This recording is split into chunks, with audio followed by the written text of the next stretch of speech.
రాష్ట్రంలో red book ప్రకారం జరుగుతోన్న అరెస్టులను బట్టి చివరకు జగన్ వంతు కూడా వస్తుందని ప్రజాశాంతి పార్టీ అధ్యక్షుడు కేఏ పాల్ జోస్యం చెప్పారు. జగన్ కు ఇప్పటికైనా బుద్ధి రావాలని తాను దేవుణ్ణి కోరుకుంటున్నట్లు తెలిపారు. జగన్ అసెంబ్లీకి వెళ్లి ప్రభుత్వాన్ని ప్రశ్నించాలని మరోసారి విజ్ఞప్తి చేశారు. ఉత్తరాంధ్ర ఉపాధ్యాయ ఎమ్మెల్సీ ఎన్నికల్లో కూటమి బలపరిచిన అభ్యర్థి ఓటమితో పరాభవం తప్పలేదన్నారు. తెలంగాణలో జరుగుతోన్నంత ఘోరాలు మరెక్కడా జరగడం లేదని వ్యాఖ్యానిస్తూ సీఎం రేవంత్ రెడ్డిపై కూడా విమర్శలు చేశారు. జ్యుడిషియరీ సక్రమంగా లేదని దీనిపై ప్రపంచ న్యాయస్థానానికి వెళ్తానన్నారు. తెలుగు రాష్ట్రాలతో సహా దేశవ్యాప్తంగా కోట్లలో కేసులు పెండింగ్ లో ఉన్నాయన్నారు. ధనవంతులకు నిమిషాల్లో బెయిల్ వస్తోందని అసహనం వ్యక్తం చేశారు.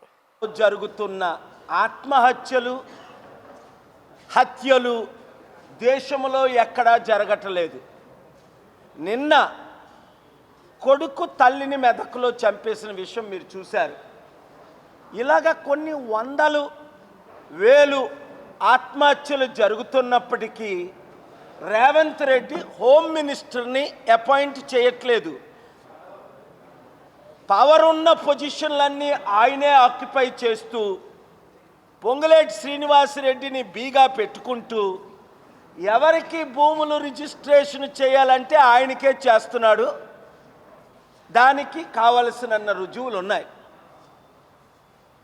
ఇప్పటి వరకు మార్పు చెందుతాడు అనుకున్నాను. రేవంత్ రెడ్డి మార్పు చెందట్లేదు.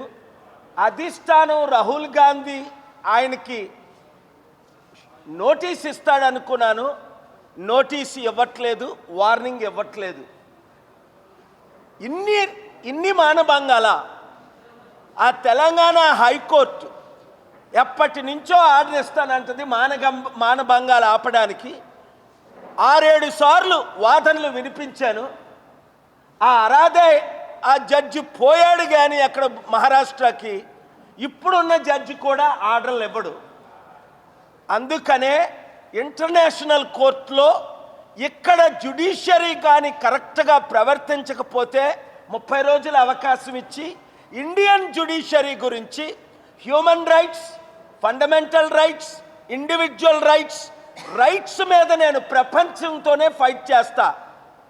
ఇక్కడ మోదీ గవర్నమెంట్ చేస్తున్న అవినీతి, జ్యుడిషియరీ చేస్తున్న డిలే, 12 లక్షల కేసులు ఆంధ్రప్రదేశ్లో, 9 లక్షల కేసులు తెలంగాణలో, కోట్ల కేసులు దేశంలో. వాళ్ళకి మాత్రం వెంటనే 100 కోట్లు ఇచ్చినోడికి బెయిల్ ఆట. అది ఇన్వెస్టిగేషన్ అవ్వాలా తెలియాలి. డబ్బున్నోడికి నిమిషాల మీద బెయిల్, డబ్బు లేనోడికి సంవత్సరాలు బెయిల్ రావట్లేదు. చట్ట విరుద్ధంగా వీళ్ళు మోసం చేస్తున్నారు. It's cheating, it's lying. Section 109, 144 old సెక్షన్లు. ప్రజల్ని మోసం చేయడం, వాళ్ళు దోచుకోవడం.